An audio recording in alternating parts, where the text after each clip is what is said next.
Hey everybody, how's it going? Ashley here with Ricochet, and I literally did not put him there. He actually sat here while I was setting up all the cameras, and I thought, what the heck, I'm just, I thought it was like perfect timing, It doesn't always work out that way, but how you doing there, little buddy? Are you doing okay? That's a good guy. He's a good guy.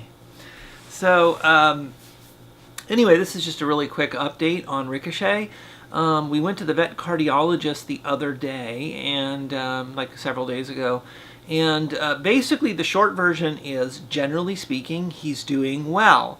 Now, this doesn't mean we're out of the woods or anything, with this kind of thing. It's not ever really like that. But to explain, they did an echocardiogram, and they checked out the size of the blood clot.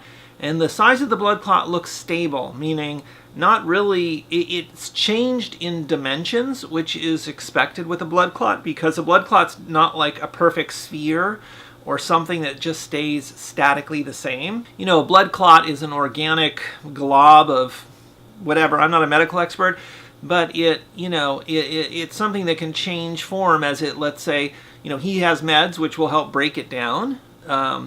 And so maybe that's part of it, right? There's a little bit of erosion, maybe a little bit of buildup in some areas, so it changes form, kind of.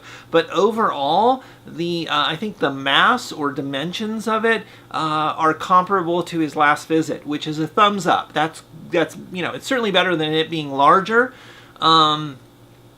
And frankly, if it had only been a small bit larger, not significantly, that wouldn't have necessarily been bad in this situation, because we've seen a little fluctuation. But thank goodness it's pretty much, in a relative sense, the same as it was in the last visit.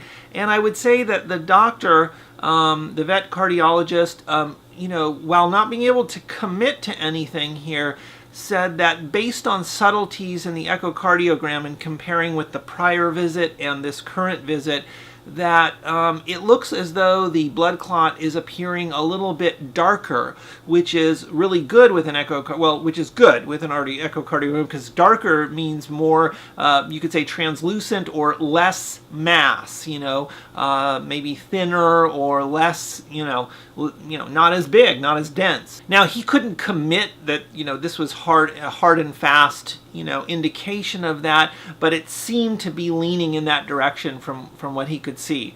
That it just, plain and simple, it appeared that way to him.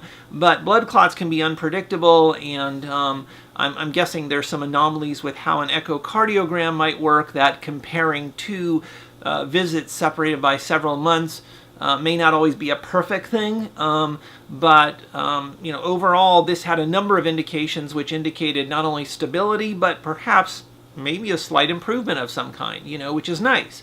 So overall, that's really good. So when it comes to the other things that Ricochet was dealing with, like the diuretics dehydrating him and causing constipation, all of those issues seem to be solved. We don't see any more constipation. I haven't seen any since the last time, which was prior to the last video I made. And so he's just been doing wonderfully there. The key there was not so much switching diet. See, he had a really high quality kibble that has no byproduct, and it's really good stuff. But we had tried switching around to, other, wet food, some, like trying to segue maybe to a raw diet at one point, but we didn't really get to raw because people recommended against that, and so there were some mixed feelings on that. So basically, long story short, I went through a whole bunch of diet experimentation based on a lot of different input, and it was all really good input, and it led me down a lot of paths, such as trying some wet food variations and stuff. But Ricochet is very particular about the dry food that he, it's a no byproduct, very, very high quality kibble, as kibbles go. Wet food is my understanding is generally better if it's high quality. We had tried switching around to other kibble and things like that. And then when I went back to the vet and saw that the blood clot had increased, I actually went back to his original diet. So basically, the long story short is, I didn't need to really switch his diet. I just needed to actually add Miralax to his existing diet in the correct way. And it took me not only searching for diet alternatives and wet food alternatives and going through a whole bunch of rigmarole there, but then discovering that I wasn't going to find what I wanted to find in those pathways, which led me sort of back to his original kibble, to which I actually added the right amount of Miralax, which essentially was, I don't want to call it an art form, but I kind of had to learn how to add Miralax so that he would get the right amount of Miralax with his food. I'm just saying it was non-obvious to me that I can add Miralax right to the kibble, and it was non-obvious to me that I should add enough Miralax to the kibble so that each time he eats some kibble, he'll get enough Miralax with that kibble that it will be effective.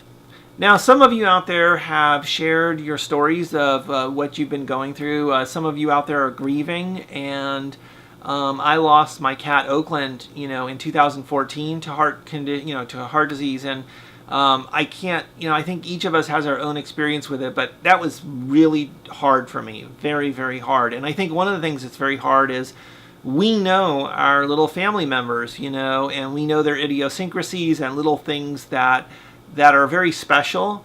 And sometimes I felt sort of like as if only I knew those things, and that other people, could not possibly know what I was going through at the time. So I don't pretend at all that I understand specifically, what it's like to be in your situations individually. Each person has their own experience with this, but I just wanted to say that my heart goes out to you, and thanks for, sharing your experience with that. And there's nothing I can really say. I know that, but I just wanted you to know that I was thinking about it and stuff, and just, I don't know. Thanks for your support and sharing your story. It's meaningful, and I just wanted to say thanks. And then there was somebody that was sharing an experience that they had just found out that their cat was diagnosed. They just found out the diagnosis that their cat has a heart condition, and that's very daunting because it's like, what do? You have to maybe learn how to give meds. If you're starting on meds right away, you might not know about the disease that well. It took me, I had one cat with heart disease, and then Ricochet went through a completely different kind of version of that heart, a different type of heart disease. And I kind of had to learn about it through these experiences. And now I kind of know a little bit, but it's very daunting to navigate through some of this stuff. So to those people who are, starting to go through it, all I can say is that I know there's good veterinary cardiologists out there, and I wouldn't be afraid to ask questions, even to the point of being annoying. Hopefully you have a veterinary cardiologist that can accept a lot of good questions.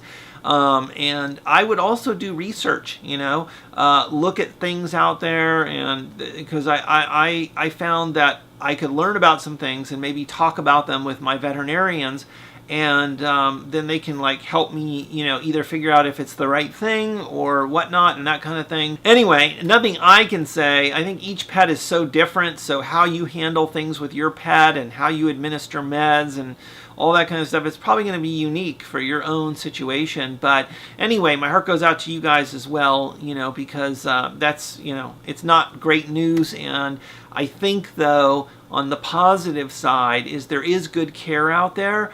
So I would recommend really listening to your veterinarian, really trying, if you have your pet on meds, really try to, use, to administer the meds per the prescription, and really try to have a good rhythm with that, not varying it too much and stuff. So anyway, that's it. I wanted to thank you guys very much for the support and just checking in. Some of you folks asked how Ricochet was doing. That was actually nice, It's because there's a lot of people in this world that are, they may not ask me how my cat is doing or something like that. So it's nice when people do, and because he's a part of my family. So anyway, that's it. Hope you guys are doing as well as you can be doing, considering whatever your circumstances are. And anyway, just feel free to chime in if you ever want to. And thanks for your support. And I'll touch base as I learn more things as well.